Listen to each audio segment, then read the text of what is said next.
Hello, welcome. Good morning and welcome to Mega News at 6 live and direct from our studios on the 10th Avenue Extension, Greater Estate. My name is El Samuels. The news is also live across all our social media handles. We take a look at the headlines.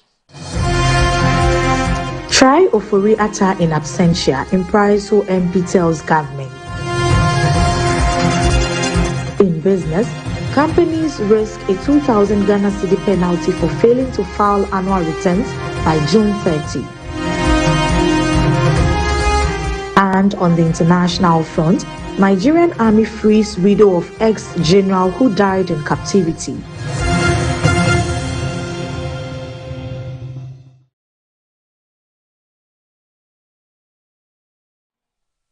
This and many other stories coming up. The Vice Chairman of the Parliament's Public Accounts Committee and Impraiso MP Davis Ansah Poku has expressed concern over former Finance Minister Ken Ofori Atta's failure to make himself available for questioning in an ongoing corruption investigation and has backed calls for him to be tried in absentia. Mr. Opoku said the former finance minister, who had previously led a key state institution, should appreciate the need to respond to lawful inquiries from state authorities. He made the remarks on the sidelines of the 2026 Governance and Anti-Corruption Summit held on the theme Corporate Institutions and Public Agencies as Pillars of Accountability, Strengthening Governance Systems for Sustainable National Growth. Reacting to developments surrounding efforts to extradite the former minister, Mr. Opoku argued that proceeding with a trial in absentia could help expedite accountability processes and ensure the matter is not delayed indefinitely. He insisted that nationality or immigration status does not exempt individuals from prosecution under Guinean law. Even a foreigner, somebody who is not even of Kenyan descent, when he commits a crime in our land, the person is punishable by Guinean laws. And so the fact that somebody has gone for American citizenship or has gone for a green card doesn't mean that we cannot punish the person, he said. Should not just welcome politics for that matter. Other institutions of states that are mandated to fight against. Everybody must be involved in the value chain, in the fight against corruption. Because if we are to wait till the embezzlement is done, we have to wait till the corrupt practices are done, it becomes problematic. That is why we must always follow the award of contract, the expenditure that goes into it, even the quality of material that is done. That is why I'm proposing a new system where the citizenry will also get the opportunity to even follow, also be able to trace the entire value chain system to ensure that, the right thing is being done at the right time, not wait till the harm is caused. They will now come back chasing people, wanting to fight people to pay back money that they have taken. And that has been a concern in Parliament, that has been a concern everywhere. That the fight against corruption should really start from the day of budget approval. So everybody is involved in the fight. In another story, the Minister of Health, Kwabena Mintah Akandor, has defended the decision to suspend the Chief Executive Officer of the Komfo Anokye Teaching Hospital, Dr. Pa Kwesi Baidu, insisting the action was necessary following closure of the hospital's accident and emergency unit without the requisite approval. Addressing Parliament on Tuesday, June 16, the Health Minister explained that the suspension was prompted by what he described as a clear violation of directives issued by President John Dramani Mahama regarding the treatment of emergency cases at health facilities across the country. Akandor maintained that the executive branch of government has the authority to take disciplinary measures when necessary, particularly in matters involving the implementation of government policy and the management of public institutions. I do not remember any time that when the executive is executing punitive actions, it's needed the permission of Parliament to do so.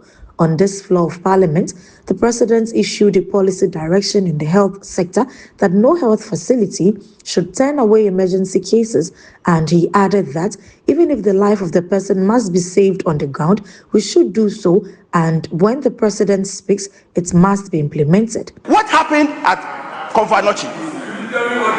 Mr. Speaker, on this floor of Parliament, His Excellency the President issued a policy direction in the health sector that no facility should turn away emergency cases.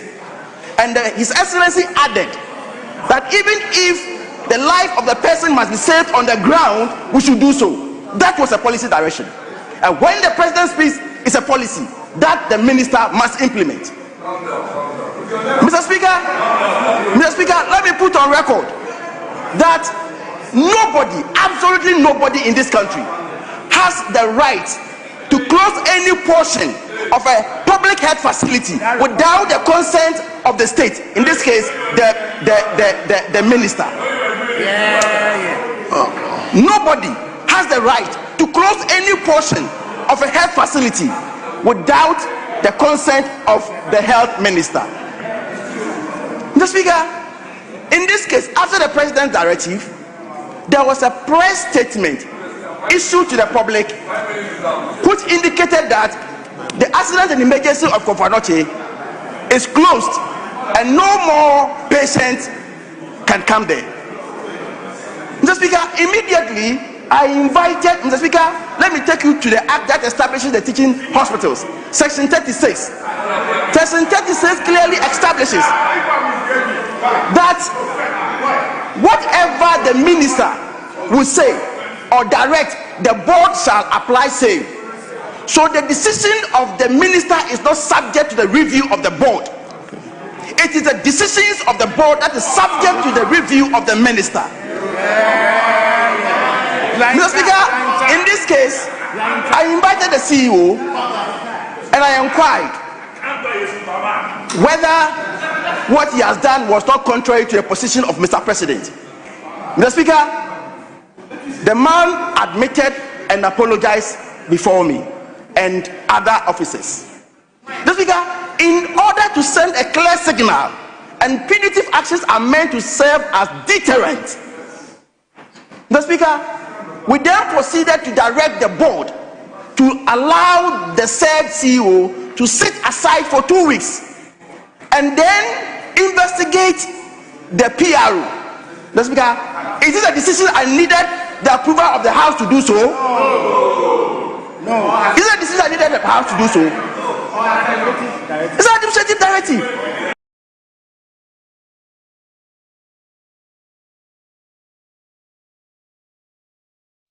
Away from the floor of Parliament with the Minister of Health, Naminta Akandor.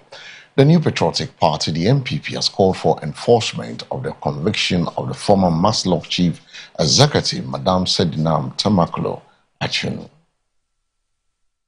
In a press statement issued by Kwame Enyimedu Entry, co-chair of the party's Constitutional and Legal Affairs Policy Committee, the NPP accused the National Democratic Congress government of undermining the rule of law and equal accountability since assuming office on January 7, 2025. The party alleged a pattern of selective justice, claiming that state security agencies are being used against political opponents, while some corruption-related cases involving pro-government actors are discontinued or settled under favorable terms. The NPP further raised concern over what it's described as politically influenced prosecutions and the discontinuation of several high-profile corruption cases inherited from the previous administration. Central to its concerns is the case of the former Maslow chief executive, who was convicted on multiple counts including stealing, conspiracy, willfully causing financial loss to the state, money laundering, and procurement breaches.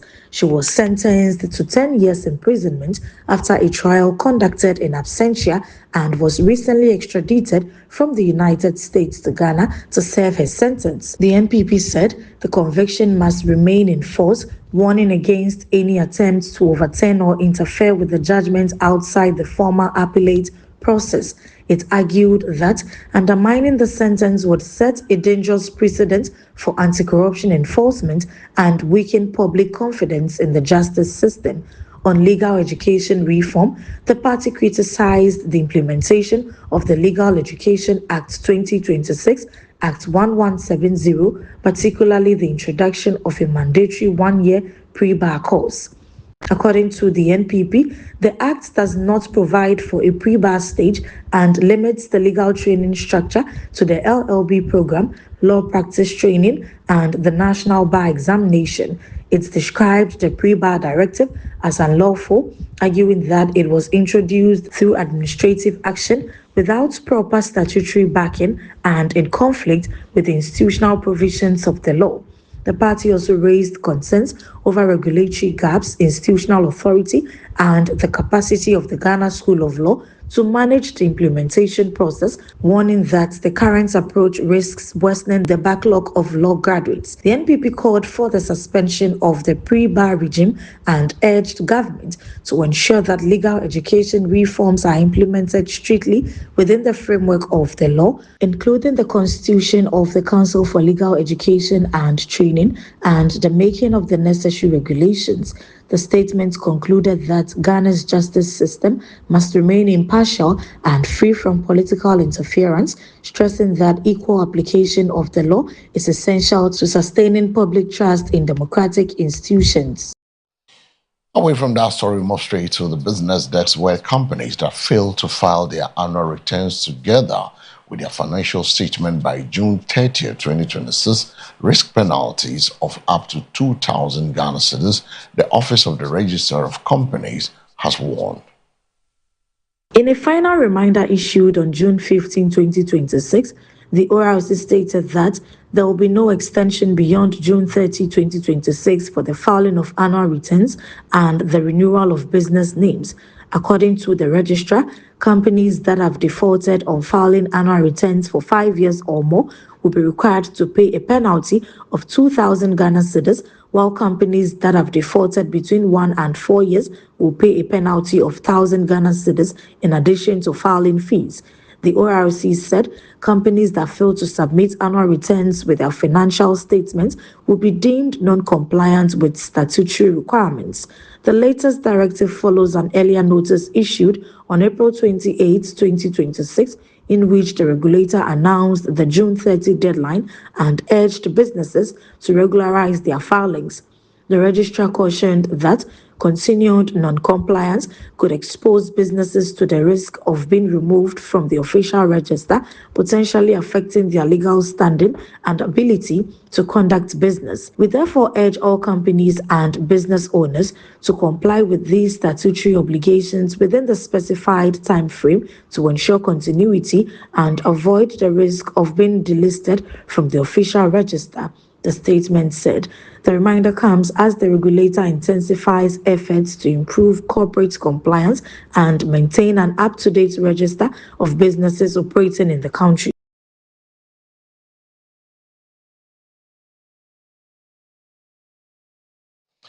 Now let's do some foreign story, precisely in West Africa, Nigeria, where the army has reportedly rescued the widow of a former military general who died whilst being held captive following an operation linked to ongoing security efforts in parts of the country.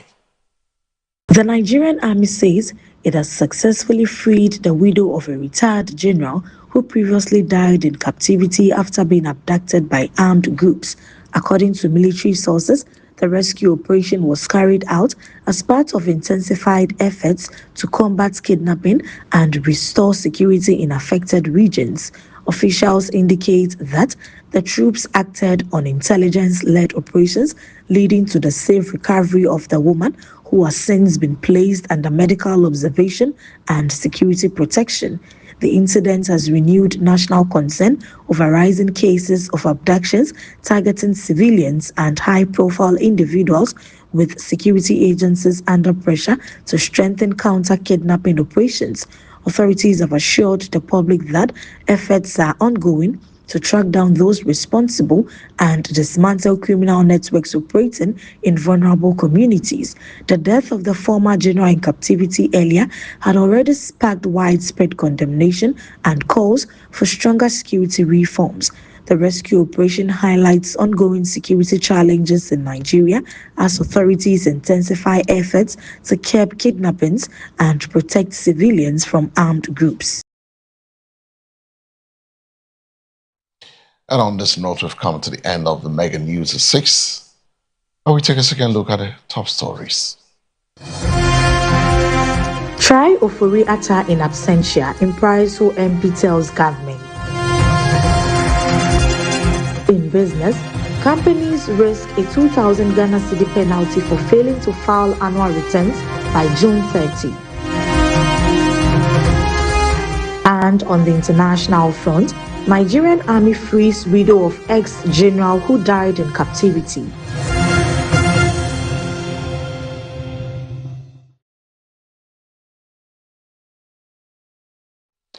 For more news, log on to MBN 360. My name is El Samuels. Up next, Sports Update. Good morning.